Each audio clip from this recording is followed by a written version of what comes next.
Professor Marcus Webb had seen a lot of weird things in his 15 years teaching xenobiology, but nothing quite prepared him for the sight of Crix trying to take notes with tentacles while simultaneously eating what appeared to be a live fish. The Aquarian exchange student had been at Earth's first intergalactic university for 3 months now, and Webb was pretty sure the smell wasn't getting any better. "Professor Webb," gurgled Crix, pausing mid-fish crunch, "when do we study actual dangerous creatures? These Earth animals you show us are pathetic." Webb looked up from his tablet where he'd been grading papers that ranged from brilliant to how did this species achieve interstellar travel. Sitting in the front row, Vorthak pulsed a soft blue light that Webb had learned meant either agreement or mild digestive distress. The crystalline Luxarian was harder to read than a terms of service agreement, but at least he didn't smell like low tide. "Define dangerous, Crix," Webb said, leaning back in his chair with the kind of smile that made his human students nervous. Xena fluttered her massive moth-like wings, creating a breeze that thankfully dispersed some of Crix's fish aroma. "On Lepidoptera Prime, our shadow wings hunt at near light speed in complete darkness. They can detect prey from 3-star systems away." Her voice had that wispy quality that made everything sound like she was sharing cosmic secrets, even when she was just asking for the bathroom pass. "Impressive," Webb nodded, making a note on his tablet. "And Vorthak, what about your home world?" The crystalline being's faceted body shifted through a spectrum of colors before settling on a confident amber. "Diamond claws on Luxaria can slice through starship hulls with their talons. They hunt in packs of 50 and have never known defeat." Webb tapped his stylus against his desk, that same unsettling smile growing wider. "Never known defeat.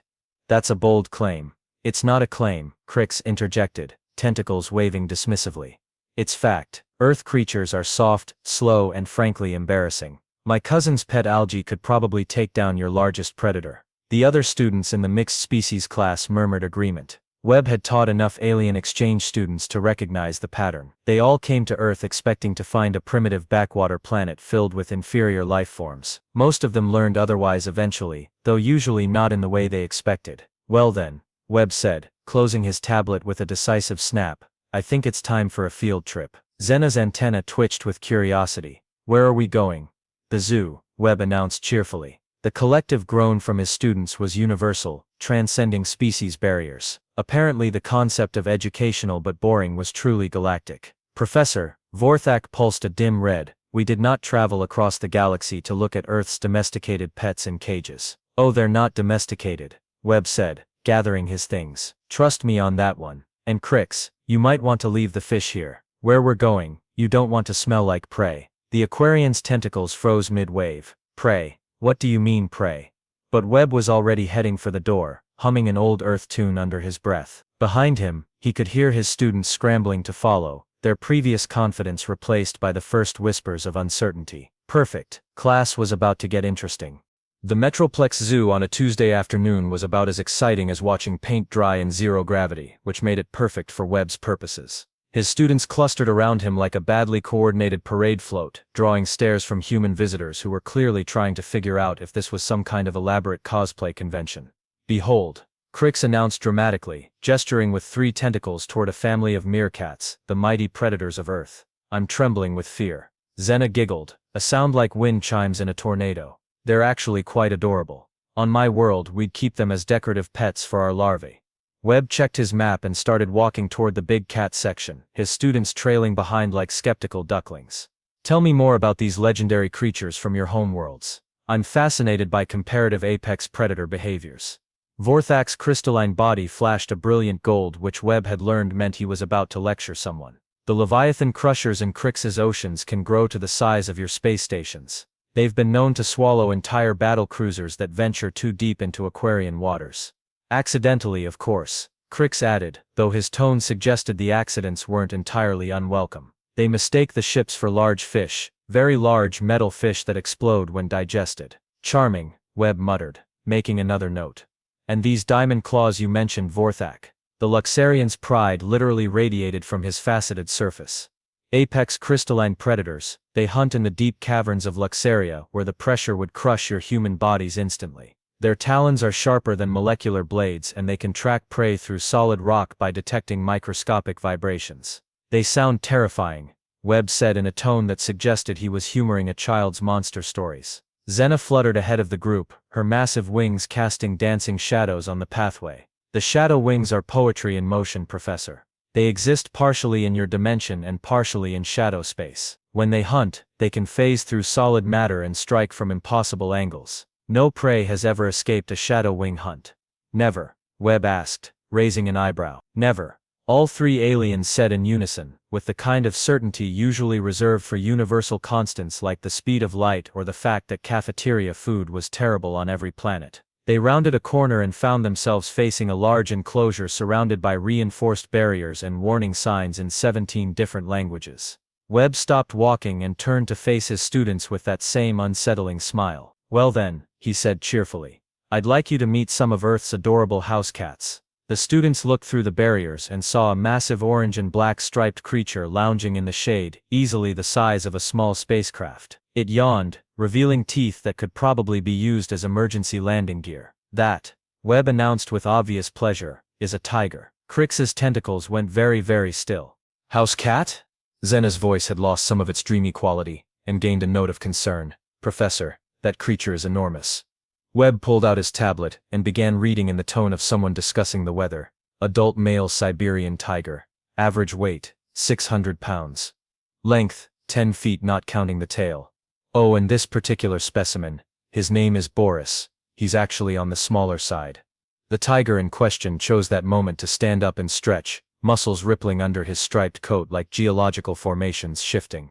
Boris was definitely not built for cuddling. "Still not impressed," Crix said, though his tentacles had retreated closer to his body. "Size isn't everything. My Leviathan crushers are much larger." "True," Webb nodded agreeably. "But your Leviathan crushers hunt in open water where they can use their size advantage. Boris here is an ambush predator."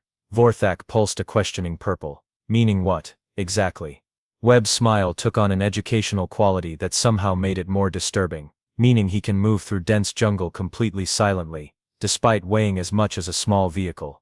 Tigers can leap horizontally, 25 feet and vertically 12 feet from a standing position. They have night vision 6 times better than humans, hearing so acute they can detect prey from 2 miles away, and jaws that exert 1,000 pounds of pressure per square inch." The aliens exchanged glances. Even by their standards, those were respectable predator specifications. "But here's my favorite part," Webb continued, warming to his subject.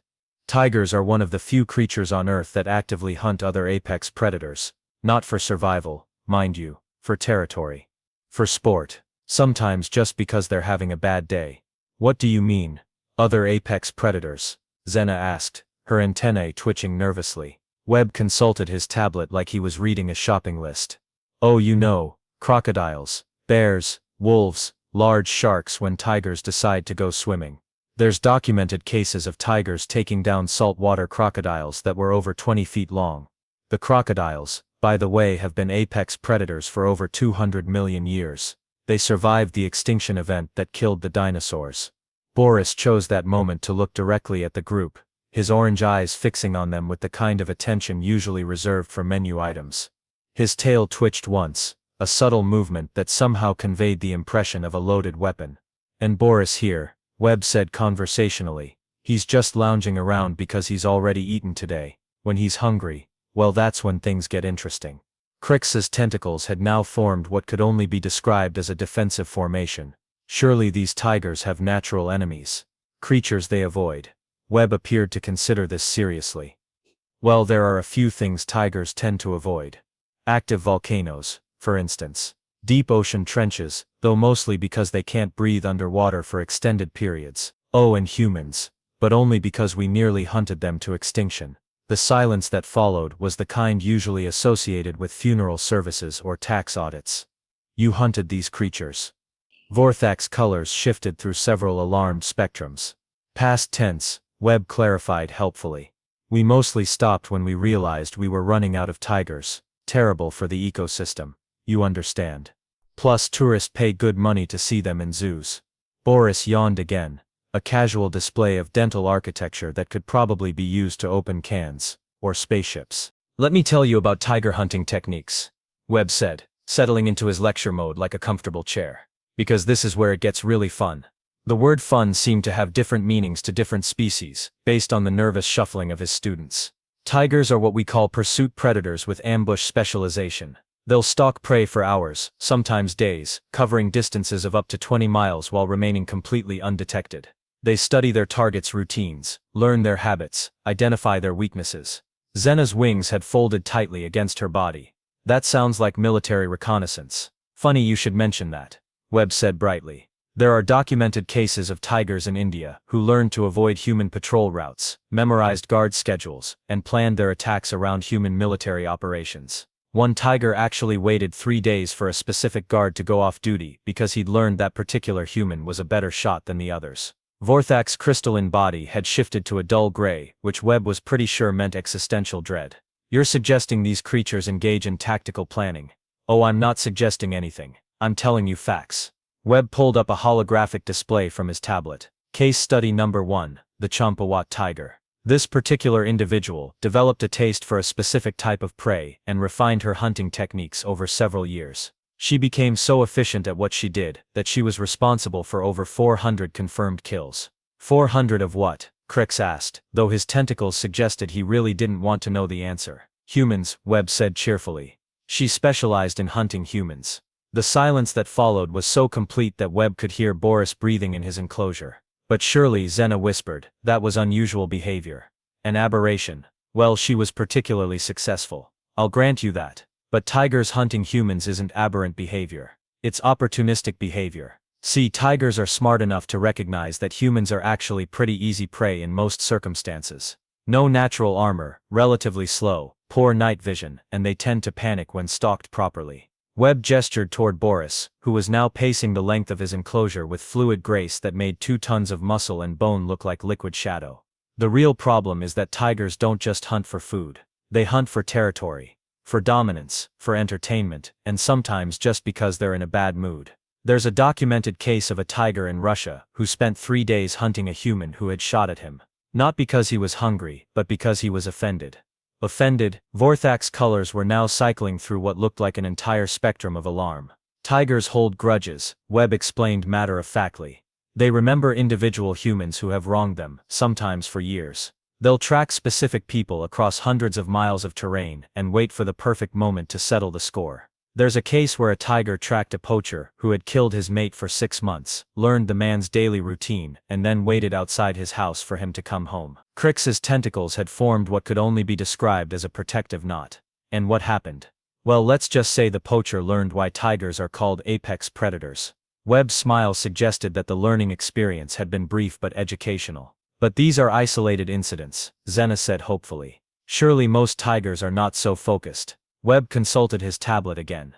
Actually, behavioral studies suggest that all tigers are capable of this level of tactical thinking. They just usually don't need to use it because most of their natural prey doesn't require such sophisticated hunting techniques. A deer, for instance, doesn't carry weapons or build fortifications. He paused to let that sink in, watching his students' expressions carefully. But here's where it gets really interesting.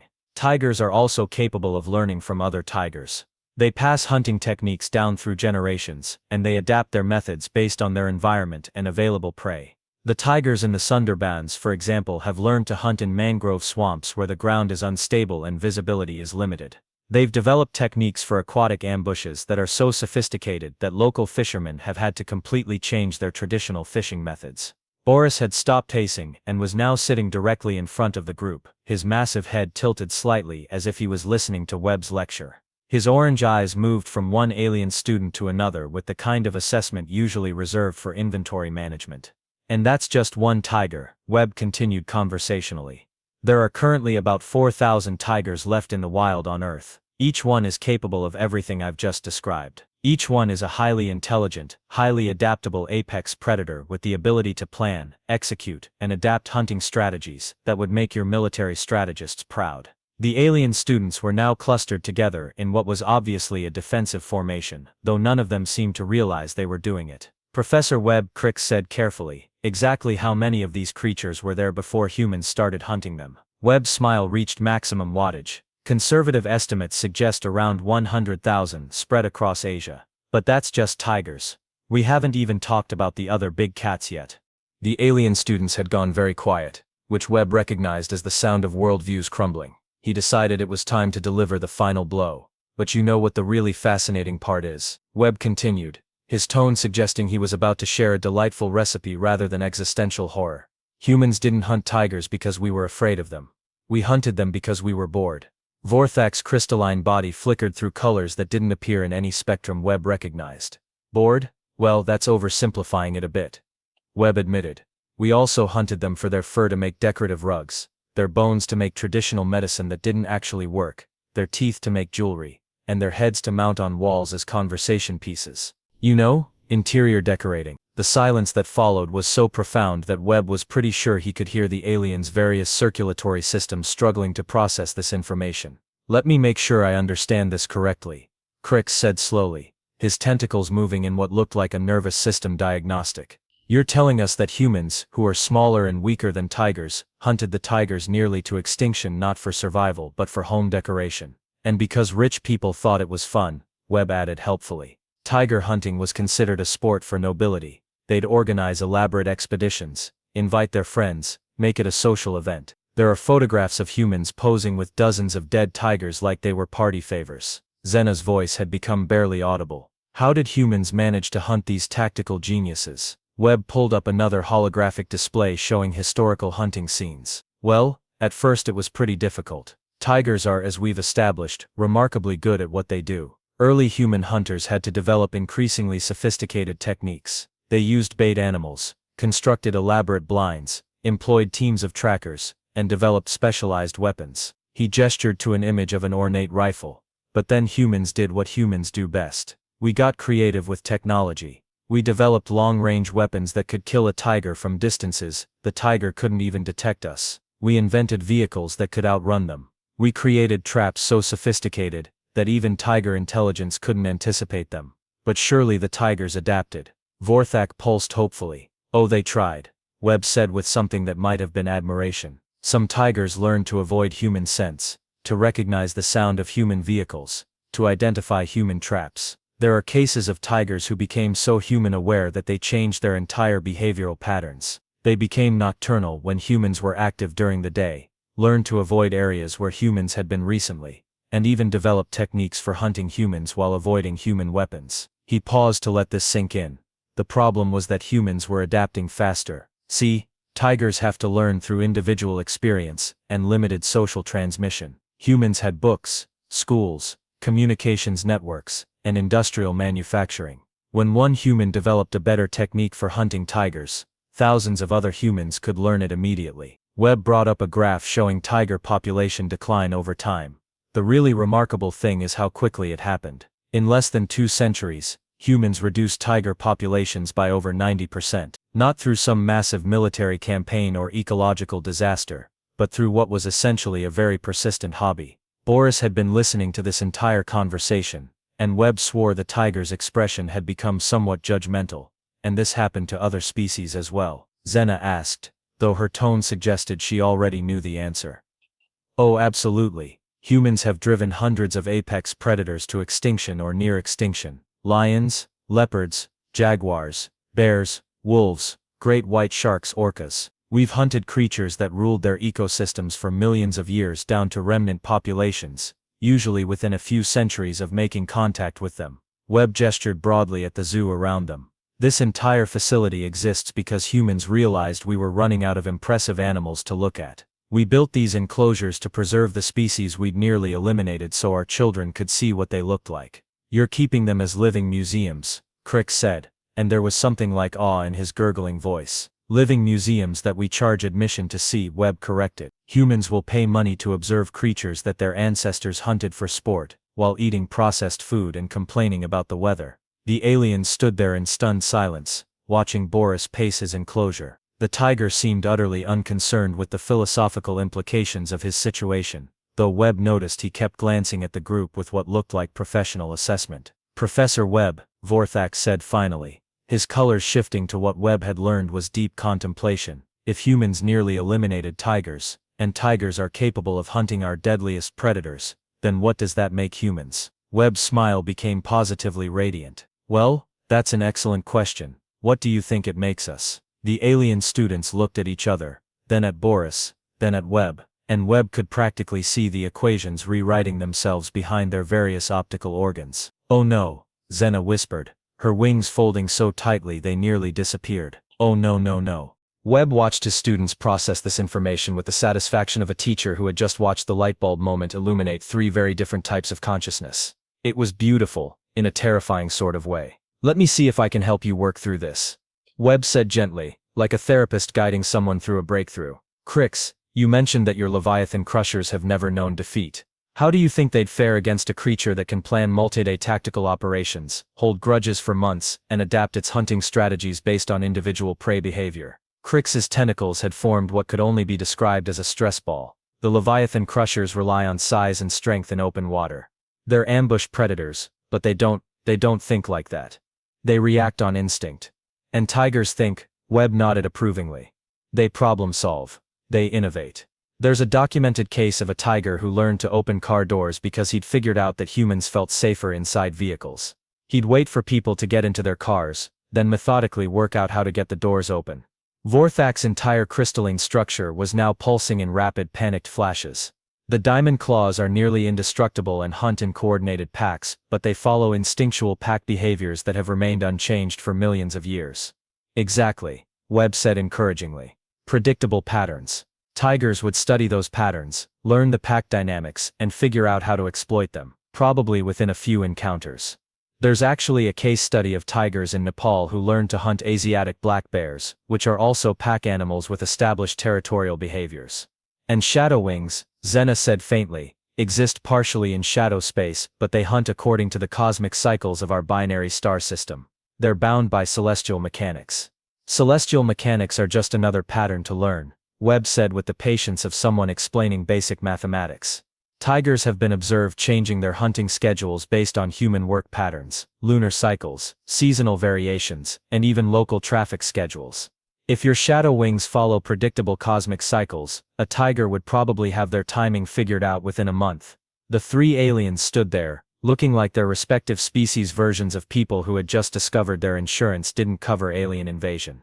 But Professor, Crick said desperately, surely you're exaggerating, these are just Earth cats.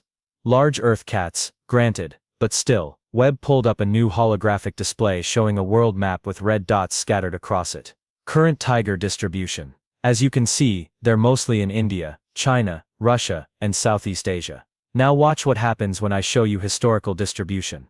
The map exploded with red dots covering most of Asia, from Turkey to Indonesia, from the Caspian Sea to the islands of Bali and Java. Tigers adapted to virtually every ecosystem in Asia. Tropical rainforests, deciduous forests, grasslands, mangrove swamps, mountains up to 12,000 feet elevation, and Arctic regions where temperatures drop to -40 degrees. They figured out how to hunt in snow, in water, in dense jungle, and in open grasslands. They learned to take down prey ranging from fish to elephants. He gestured to Boris, who was now lying down but still watching the group with professional interest. Boris here is descended from Siberian tigers who learned to hunt in conditions that would kill most life forms on your planets.